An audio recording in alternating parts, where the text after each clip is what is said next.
I had to stop that previous video because we're almost out of memory. The question was that Sam asked, can women pray at the Western Wall? And I explained women do pray at the Western Wall. The question is, can they do the things men do? And I said, there's not a difference between at the Western Wall and not the Western Wall, really.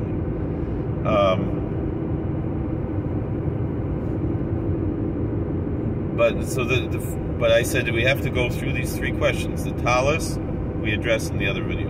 Next is tefillin. Tefillin, there's two issues here. So one, there is an opinion, I think it's the Targum Yonason, that tefillin are also beged ish. There are other opinions, though, that tefillin are not a beged. And so therefore, even though a woman is not obligated to put on tefillin, she would fulfill a mitzvah if she did, just like we said with the tzitzis. The issue is, though, tefillin tzrichas guf naki. Tefillin, you need a clean body. For example, a man, if he has to go to the bathroom, he's not allowed to put on tefillin. Which I sometimes question some of these early minyanim, they're davening at 6 in the morning, are they really putting on tefillin properly? You know, that's a major reason why the Hasidim daven late, is that they should. Now, okay, Reb Nachman Breslover, he has an opinion about this, and the Mishnah Berurah, and you can farlozich on that, as long as you try before you get up. But sometimes you don't even have time to try. You get up, got to get to work, you got to get, so, and it's not just, so for this reason, though, that's one of the major reasons why we don't wear tefillin all day. Because we want to fulfill our obligation, we daven with the tefillin, maybe we learn a little bit of the tefillin on and we take it off. Because two things. One, you might have, you're not allowed to pass gas, things like that. And two, you have to have a clean mind when you're wearing tefillin. You can't look at things that you're not supposed to. You can't think about things you're not supposed to while wearing tefillin. Now, women don't generally have the same issues with the mind, although some do. So that would be an issue with them wearing the tefillin. Since they're not obligated to, it's the same like the man wearing tefillin more than he has to, which he's not allowed to do. And also, a very strong opinion that if a woman is not, I don't mean that she's nida, but she's clean, didn't go to the mikveh yet, but I'm saying if she's actively bleeding, that could be a problem of guf naki. And since she doesn't have control of when that happens, that's a reason not to put on tefillin at all. Since it's not an obligation, it's better not to risk it. So again, it's the same issue both at the Western Wall or anywhere else. A woman should not be wearing tefillin unless she's absolutely certain. And also the same issue. Her mother didn't do it, her grandmother didn't do it. Now, though, if we have already second and third generation conservative Jews where their mother put on tefillin, their grandmother put on tefillin, it might be a different story. Of allowing, but never obligating.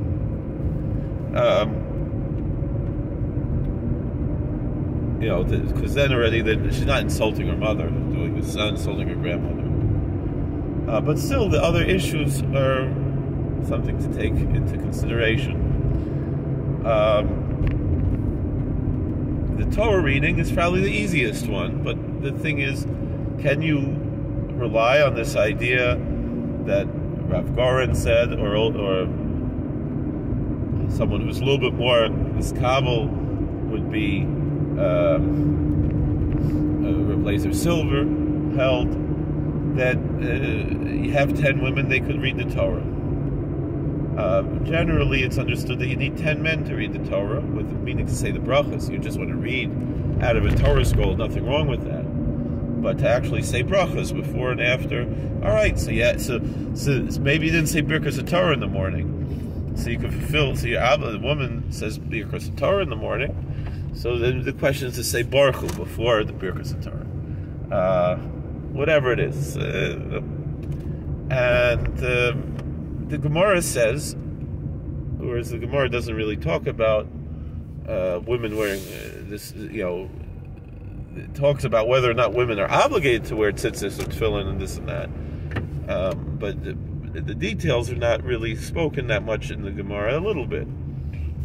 But the Gemara explicitly says that women are allowed to read from the Torah. The only reason not to is because of what's called kavod hatzibur, the respect for the community. And this idea of kavod hatzibur, in other places we for lazich of kavod hatzibur. One part of kavod hatzibur is that the one who leads the prayers on Rosh Hashanah Yom Kippur should have a beard. We don't always require that. So if the tzibur is moichel on the kavod, so maybe the same thing here. But still, it's not the norm in the Orthodox circles. It is normative in the conservative Reform circles, and I feel that Reform is kfira. Conservative, some are kafrim and some are not. But a lot of the traditionalists, they died on the hill of egalitarianism, whereas they should have died on the hill of Chil Shabbos, of kfira, things like that, which are much more important, and the egalitarian issues are not really that central. So I say that the conservative shuls essentially have been meichel on their kavod, the egalitarian shuls. So I have absolutely no problem with that. But it's not done in the Orthodox circles. So the one that's probably the worst is a woman wearing tefillin, or a woman wearing a man's talis. But a woman wearing a woman's talis, or wearing tefillin when she knows that has a guf naki, or a woman reading from the Torah, or saying the brachas and so forth, it's not the end of the world. However, so then the question is, should it be allowed at the Western Wall? To me, I don't have a horse in this game, because Satmar Rav said not to go to the Western Wall, even though I've been there, and I don't know if I haven't been in Eretz Yisrael in 16 years, but if I would go back, I don't know. Maybe I would go, maybe I wouldn't go. This I don't know. But the thing is that sof kol sof, we don't have any bias over that. That's kind of my point. We're not in charge of what goes on there. We should see it as the Israeli government is the same as any foreign government, and it's none of our business what they do. And right now they say no, and so if that's what their standard is, they should stick to that. But if they want to change it, it's none of our business what they do. And it certainly should not be making this yelling and screaming and the Chil Hashem that goes on when the women of the wall do come. The types of protests that happen, it just makes us look primitive and foolish, and it's a Chil Hashem. So, even though personally I think probably it's better to go to the highest common denominator, meaning to say that whatever the standards are in the most ultra-Orthodox synagogues, that should be the standards of what happens if I had a horse in the game at the Western Wall, meaning to say, in general, forget about the Western Wall. The way that we always say it is that a Reform or conservative Jew can pray at an Orthodox synagogue, but an Orthodox Jew cannot pray in a conservative Reform synagogue, or some say they could pray in the conservative but not the Reform. So meaning to say that the highest common denominator is that which is the most inclusive when it comes to these types of questions, and so therefore that's a reason why it's better that it shouldn't be. But this should not be the hill that we die on. It's not something to go and yell and scream. If this is what happens, we should take it as a Gzeres HaGolus and not care. And if that means you don't want to go to the Western Wall anymore, so don't, because you're uncomfortable, because women are going to lane there, so don't go to the Western Wall. You don't have any chiyuv to go to the Western Wall.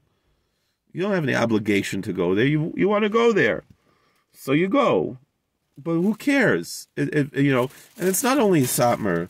A professor, I don't think he was a rabbi, Professor Yeshayahu Lebovich, said it's mamash avodah zarah to go to the Western Wall. The Satmar Rav was only after 67 that he said not to go to the Western Wall. He himself went before the Medina. But Professor Lebovich said the whole thing is avodah zarah. So, you don't have to, If you're upset about what they're doing, so don't go. That's it. That's my story, and I'm sticking to it. Thank you. So obviously women can daven like they do in the Orthodox shuls, even in the mainstream non-Orthodox shuls. But they want to do this. It's up to the Israeli government what they want to do with that. It's none of my business. And if they change it and you don't like it, so don't go. That's it. We don't have any bias over this. We're not in charge. All right. Thank you for watching. God bless. Please like, share, and subscribe, comment. We'll see you later.